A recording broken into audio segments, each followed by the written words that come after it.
El municipio recibe su nombre de su capital municipal, que a su vez se debe a la gran cantidad de sauces salix canariensis que existían en la zona. El territorio en el que se asienta el Sauzal fue habitado por los guanches, perteneciendo al reino o menceyato de Tacoronte.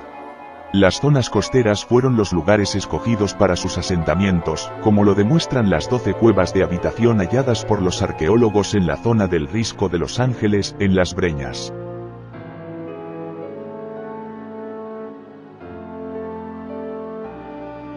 El territorio contaba con abundantes pastos verdes para el ganado caprino, muchos manantiales y con un clima templado en invierno y suave en verano.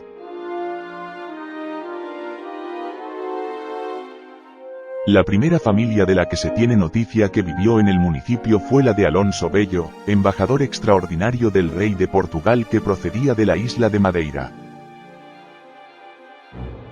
La agricultura ha sido históricamente el motor de la economía de la zona. En la actualidad el cultivo de la vid destaca en importancia seguido de la papa, los frutales, los cereales y flores en las medianías y la platanera en las zonas costeras.